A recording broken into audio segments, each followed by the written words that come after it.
Another 10-minute railway tale by me, Peter John Cooper.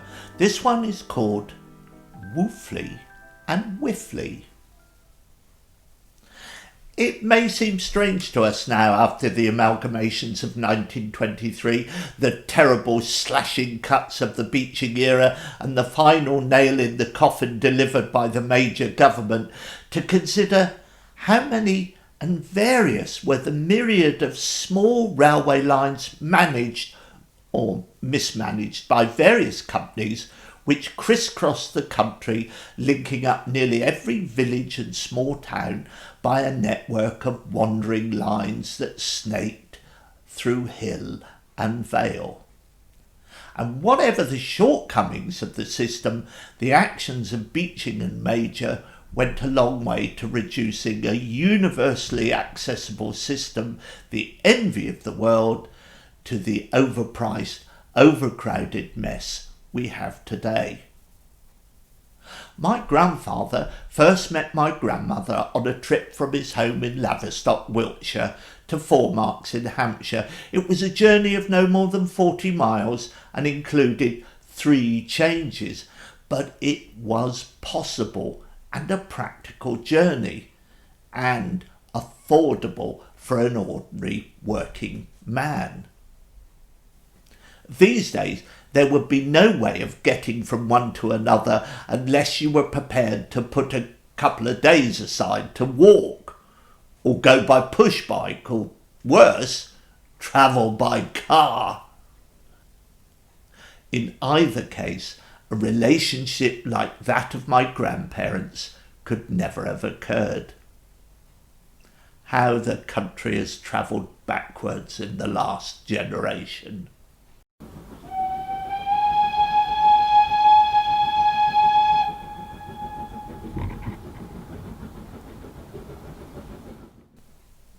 Which all meant that for companies like the LS&M, it ended up serving a myriad of small towns, villages and out-of-the-way communities, some no more than hamlets.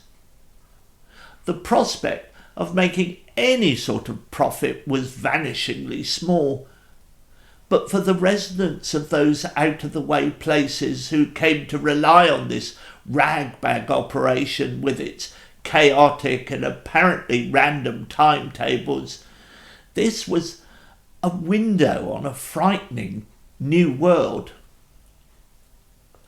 For perhaps 1,000 years since the Romans had left, one village had barely been aware of the habits and customs of a neighbouring community no more than 5 miles away.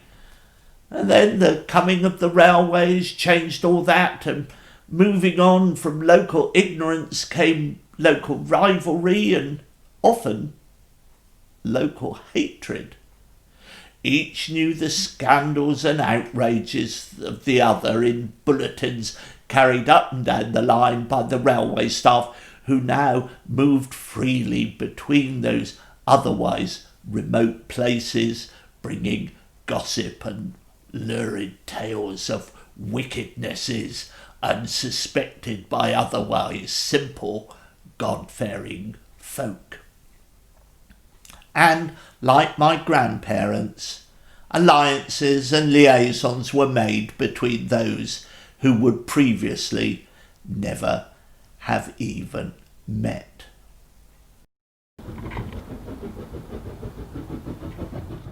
So it was that despite the rivalry between the hamlets of, shall we call them, Woofly and Woffly, there was one thing that drew them together, apart from the railway line.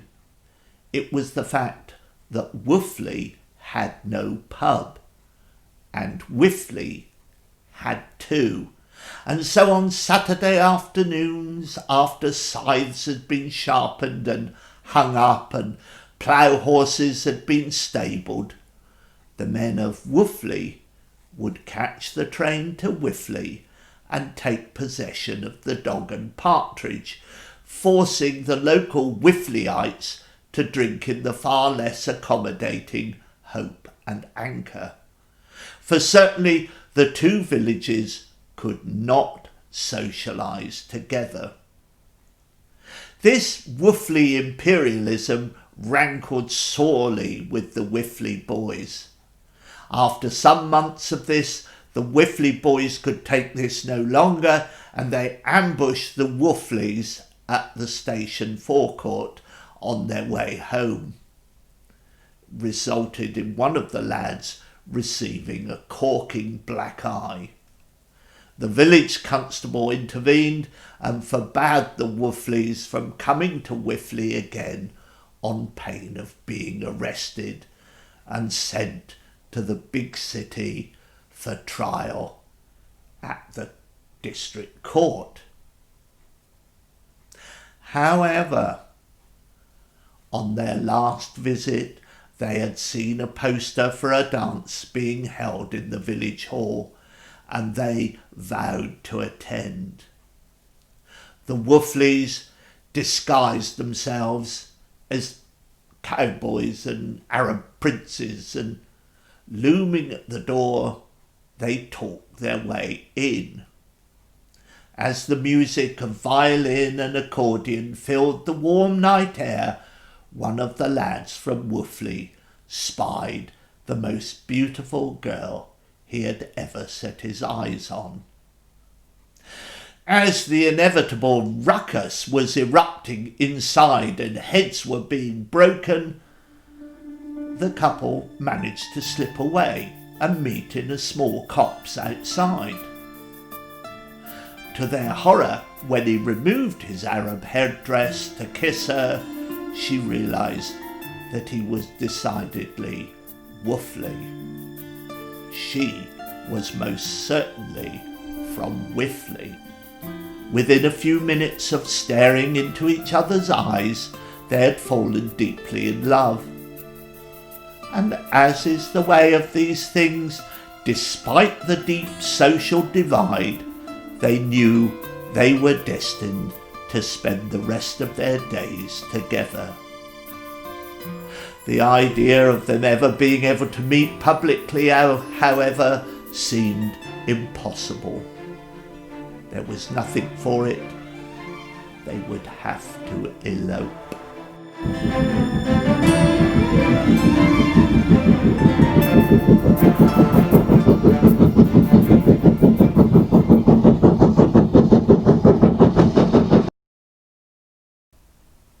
They agreed to meet on the 8 o'clock train the following night with their meagre possessions, and so get as far away from this ferment of hatred as they could.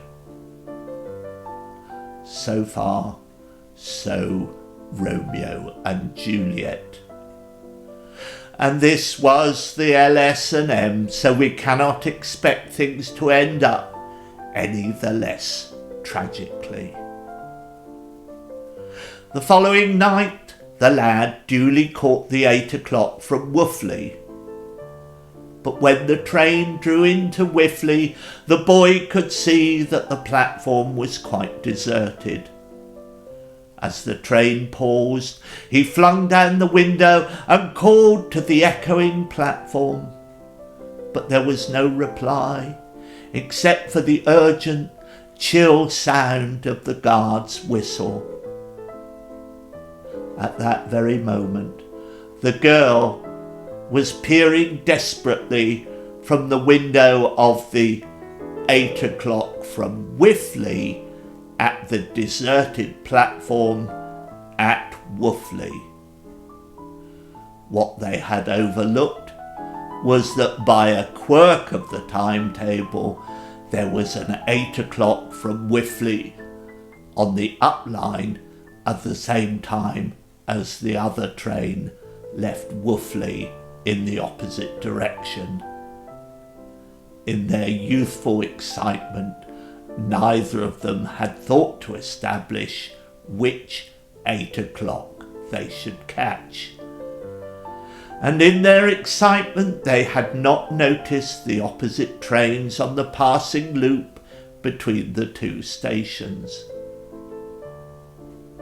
And so it was at more or less the same moment The engines let out a mournful whistle, and the two trains continued in opposite directions, carrying the lovers further and further apart. The girl found employment serving behind the counter of a sweet shop in faraway Somerset, whilst the boy continued into the heart of Berkshire and was never heard of again. For once, we cannot blame the LS&M for this tragedy. But if you believe that ghosts are the result of accumulation of past sadnesses, then the station platforms of Wiffly and Woffly must add to the general feeling of unhappiness that imbued the LS&M for the rest of its days.